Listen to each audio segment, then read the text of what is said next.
Hi everybody, this is Sean Green, Wasatch Group Real Estate. How you doing?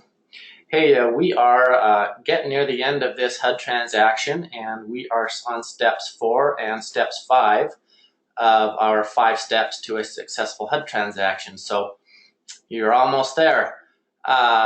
So at this point, you should have already done step 1, 2, and 3. Step 1, of course, was getting the execute contracts back from the asset manager. Step 2, you've already delivered the earnest money to the listing broker. And step 3, you've worked through your inspection contingency period with your buyer. And now you're on step 4 and you're moving towards closing. Pretty straightforward process, pretty easy. There are a few things you will want to pay close attention to. First and foremost is your closing deadline. HUD has the expectation that these transactions should close within 45 days. Okay, so your closing deadline is 45 days from the HUD executed date on the sales contract. So if you pull up the main page of the sales contract where you have all the purchase price info and buyer's info, you're going to see a date near the bottom, and that will be the date that HUD executed that sales contract. So it's 45 days from that date. The reason I'm emphasizing this is that if you, let's say you go 47 days and say, well, we're going to close on day 47, so we're fine.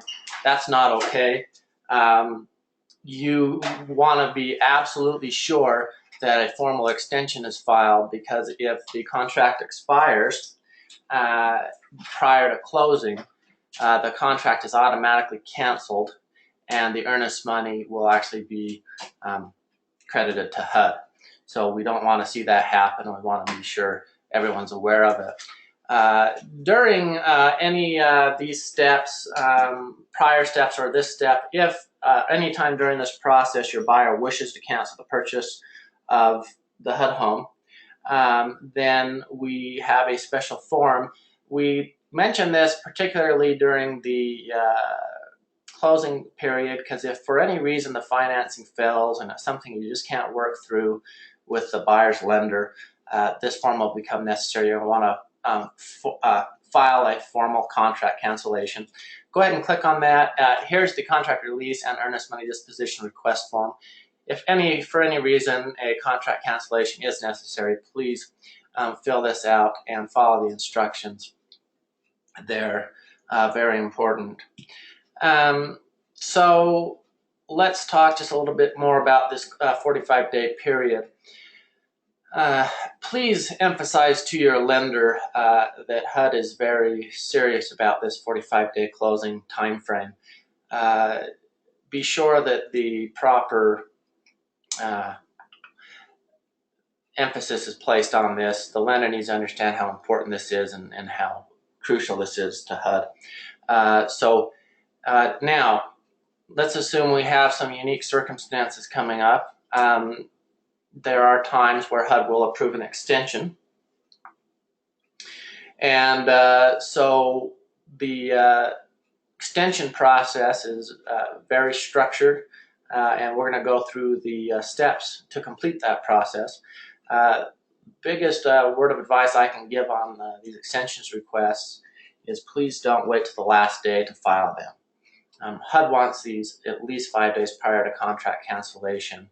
And, you know, I recommend that you file an extension request as soon as you know that there's circumstances that are going to make the closing deadline something you just can't perform on. Submit those requests as soon as possible. Now, these extension requests are granted in 15-day increments. That's just how HUD does it. So if one is approved, it gives you an extra 15 days. And now, along with the extension request, you'll also want to mail an extension fee. And the extension fee is based on the contract sales price of the property. So if you look down here at this yellow field, you'll see a contract sales price of $25,000 or less. You have an extension fee of this $150. Contract sales price $25,000, $1 to $50,000. Extension fee of $225, and then $50,000, $1 or more, you have an extension fee of $375. This is going to be the most common price range in our market right now. Now, a couple things on the extension fee. The extension fee, like your earnest money, needs to be in certified funds, so a cashier's check or money order. That's the only acceptable form of payment. And these extension fees are to be made payable to HUD. This is different than your earnest money. Remember, your earnest money was made payable to your buyer's title company. The certified funds extension fee is made payable to HUD. So you have two items so far. You have your extension request, which we're going to show you the proper form for, and then you have your extension fee. Okay, and then one last item, bullet 1 down here. This is the third item that you're going to need to mail to Sage Acquisitions in order to get an approved, or possibly get an approved extension. Bullet 1, extension request must also include an updated lender's letter providing an update on the loan and outlining the reason or reasons for the delay. So you want to basically tell HUD, hey, this is why we couldn't perform in our 45-day period. This is what we're doing to rectify it. And basically you are reassuring HUD that it will close if the extension is granted.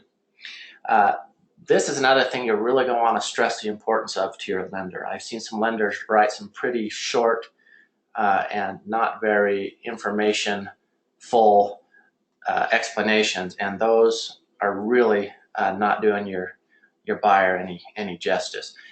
They need to take their time and write this, write the details in, give HUD as much information as they can, and really need to address all things: why they couldn't perform, what they're doing to change it, and why it will succeed if the contract is extended. Now, after your extension request and fee and lender letter are all ready, you're going to mail that to Sage Acquisitions Colorado office, just like the contracts. And I would, again, recommend a overnight FedEx or UPS delivery on this to avoid any trouble. And then just one last thing we're going to reiterate on these extension requests. If an extension request and extension fee is not received prior to the contract expiration deadline, the contract will be canceled and the earnest money will be retained by HUD. So please pay close attention to that. I would recommend you put a reminder in your phone 5 to 7 days prior to your contract cancellation, just so that if you need to file one of these extension requests, that it doesn't get glazed over and have a loss of earnest money. Okay, so this last link here is your extension request form link. That will take you right to the form. Pretty straightforward, gives you most of the instructions. And that'll kind of be your process for any extensions you may need. One last step we'll talk about, we don't really have it outlined on the document here, but this is regarding HUD keys. So upon closing, I'm happy to meet you at the property to give access to the property, but I cannot give you keys. The expectation is that the buyer is going to have the home rekeyed. This is a good idea for 2 reasons. First and foremost, these HUD homes are on a key system that is widely used. You know, there's a fair number of people with access to these keys. So for their own security, I'd recommend they have them rekeyed. But first and foremost, HUD does not want these keys given out. So the rekey, you really want to mention to your buyer as early as possible. Set the expectation. The expectation is that this is a buyer's expense and that they will bear that expense. So just be sure to give them a little forewarning on this so that you don't have a big surprise near the end. So anyway, thanks again for working with us on this HUD transaction. We appreciate your cooperation, your hard work. And as always, if we can be of any assistance to you, don't hesitate to let us know. Thank you very much.